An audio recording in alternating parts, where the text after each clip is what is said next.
Hello. So in this video, we're going to see an example of how to solve algebraic equations. We'll jump right in with this equation that we've got right here.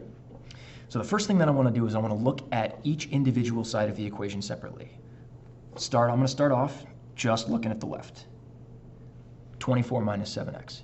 Looking at that left side, there are no like terms there. I can't simplify that any further. So that side, for right now, I'm just going to leave alone. And then I'm going to move over to the right-hand side where I can actually simplify stuff. Looking at this side of the equation, I see that there's that set of parentheses there, which means that I can simplify this expression further. So I'm going to use the distributive property like I've been doing in order to get rid of those parentheses. So we're going to start there. So I got this -4 on the outside is going to get distributed to both of the terms that are on the inside of those parentheses. Leaving me with the 7x, I'm leaving all alone, not touching that. I'm just focusing in on the distributive property right now. So I've got -4 times 8x. It's going to be -32 x. And then I have the -4 times the +3. -4 times +3 is -12. And I'm done with my distributive property. Now the left-hand side I haven't touched. So I'm just going to write that down on this next line the same way I saw it. I wrote it on the first line. So it's going to be just 24 minus 7x. Now that I'm finished with the distributive property, I can look to see if I can combine like terms on that right-hand side. Looking at that right-hand side, where are my like terms? Well, I got this 7x right there, and I got this -32x. Both of those have a variable, which means they're both like terms. This other one here, the 12, that's just a constant. It's not like terms with the other one, so I'm going to leave that one alone for right now and just focus on the two terms that are alike, the 7x and the -32x. So combining 7x minus 32, you get 7 minus 32, that's -25. So you have -25x minus 12. And again, still haven't touched the left-hand side, so I'm just going to write that one down again as this 24 minus 7x. Now, if I look at the left-hand side, there are no like terms still. If I look at the right-hand side, I've now finished combining all of my like terms. Once I've finished combining all my like terms on the left and finished combining all my like terms on the right, now I have an opportunity to move things around. I have to get all of the x's on one side of the equation and all of the constants, the numbers without the variables, over to the other side. So I'm just going to pick a side. We'll put I like the variables on the left. It doesn't matter which side we put them on. So if I want all the variables on the left-hand side, that means I want to take all of my constants, the ones that don't have variables, and move them to the other side. So I'm going to start by moving this, the 24 right there. Because that's a positive 24, I'm going to subtract 24 from that side. If I subtract 24 from that side, 24 minus 24, that's 0, and those terms are going to go away. They're done. But if I subtract 24 from the left-hand side, in order to make sure that that equation stays balanced, I have to also subtract the 24 from the right-hand side. Whatever I do to the left, I have to make sure that I do to the right. So on the left-hand side, when I subtract the 24, the positive 24 minus 24, that's going to go away. That's what we want. And it's going to leave me with just -7x. On the right-hand side, I'm not touching this -25x, so that's just going to stay the way it is. And then I've got -12 subtract 24. -12 subtract 24 is -36. And I've finished moving the constants from the left-hand side over to the right-hand side. Now that I've moved the constant over to the right-hand side, I want to take the variable, the one that's left over, this -25x. I have to get that away from this other constant that I've got on that side. So I'm going to take that -25x and I'm going to move it from the right-hand side over to the left-hand side. Now in this case, that -25x, that's a negative value. So I have to do the opposite. I have to add that value. I have to add 25x if I want to get rid of the -25x on the right-hand side. And remember, if I'm adding the 25x to the right-hand side, I also have to add the 25x to the left-hand side. So I've added it to both sides and I've maintained that balance. And it goes away on the right-hand side. So when it goes away on the right-hand side, all I'm left with here is the negative 36 on the right-hand side. And then on the left-hand side, all I have to do is this negative 7x plus the 25x. So I've got negative 7x plus 25x, that's going to be 18. So it'll be 18x. Now I've got 18x on the right, I've got negative 36 on the left. All of the stuff that's on the left-hand side over here, that's all my variables. Everything that's over here, that's all my constants, the ones that don't have variables. I've got them all by themselves on their own separate side of the equation. Now all that's left is I have to get rid of this 18. This 18 right here that's in front of that x, that's got to go away. In the end, I want something that looks like x equals. I want to know what is that value of x.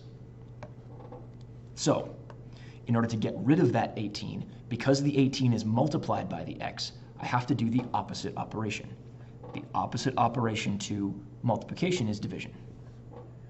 So I'm going to divide this by 18. When I take 18 and I divide it by 18, I end up with 1, which is just going to leave me on the right-hand side with just 1x. That's what I want, just 1x. Not 18x, is just 1. And remember, if I divide the left-hand side by 18, I also have to divide the right-hand side by 18, making sure that I maintain that balance in the equation. So divide the left-hand side by 18, divide the right-hand side by 18. That's negative 36 divided by 18. Negative 36 divided by 18 is going to be negative 2. And now that I've finished getting the x all by itself, the constants on the other side, and then the coefficient, the number in front of the x, now that that's 1, I know that my x value equals negative 2.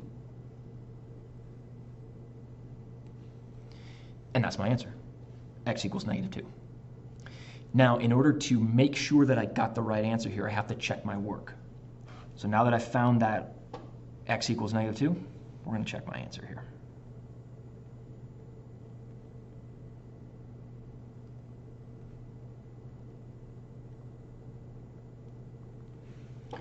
To check the answer, what I'm going to do is I'm going to come up here with this original problem, this problem right here. And I'm going to copy that exact same equation. I'm not going to change it at all. I'm actually going to copy and paste it. We come down here to where I'm going to be checking my answer. The exact same equation that I started with. No changes at all. Right there. Let's get rid of those red lines, shall we? There we go. So I've got that exact same equation that I started with. What I'm going to do to check my answer is I need to see, does this value of negative 2 that I found in the equation, does that actually make the left-hand side equal to the right-hand side? So I'm going to take that value and I'm going to plug it in for every place I see an x in the original equation. So for this first one, I got 24. It's going to be minus 7 times, right there, I see an x value. Because I see an x value, I'm going to replace that x value with a negative 2. And then on the right-hand side, I've got 7 times x. That x is going to be negative 2. And then I've got minus 4 times 8 times x. That x right there is going to be negative 2. And then I have that plus 3 and the closing of the parentheses. Now I'm just going to treat this, the left-hand side, like it's its own separate expression, and the right-hand side like its own separate expression. And I'm going to simplify the things that are on the left and come up with a number. And then I'm going to simplify the things on the right, and I'm going to come up with its own number. And I want to see if those two numbers are the same. Because if I found the right equation, the left-hand side has to equal the right-hand side. Whatever number I get on the left has to be the same number that I get on the right. So we're going to simplify all this here. So I've got 24, you got negative 7 times negative 2. Negative 7 times negative 2 is plus 14. And on the right-hand side, you got 7 times negative 2 right there. 7 times negative 2 is minus 14. Then I'm going to simplify the stuff that's inside the parentheses first. I'm not going to use the distributive property here, just because I like to use the distributive property when I can't combine the like terms. But in this case, because they're all numbers, because I substituted that 2 in for the x, the negative 2 in for the x, I can actually combine all that stuff. So I'm just going to combine it. I'm not going to bother trying to do the distributive property. I'm just going to combine. So to do that, that -4 is still going to be on the outside. And I got the 8 times -2. 8 times -2 is going to be a -16 plus 3. And then again, over here on the right-hand side still, I've got the -16 plus 3. That's going to be -13. And the rest of the stuff I'm just going to write in. So I've got that -14 still, minus the 4 on the outside, times the -13. Over on the left-hand side, everything is, well, I could add the 24 and the 14. Those are like terms. So I got 24 plus 14, that's going to be 38. So I got 38 on the left-hand side, and I want to finish simplifying the right-hand side. So over here, I'm going to do that multiplication. That's going to be 4 times 13. I've got that -14. I'm not going to mess with that. It's going to be a positive value, and when I simplify that, you're going to end up with 32. 32? Yeah, 13 times 4. That 4 times 3 is 12. 4 times 4, 52. What am I thinking? 32. Definitely 52. Something about that didn't seem right. All right, there we go. 52. So then I've got that 52 plus the 14. I haven't messed with that's a 38 on the left-hand side. Still haven't messed with that. Yeah, that's going to work out. That'll work. So I got 52 minus 14. 52 minus 14, that's your 38. And the 38 on the other side as well.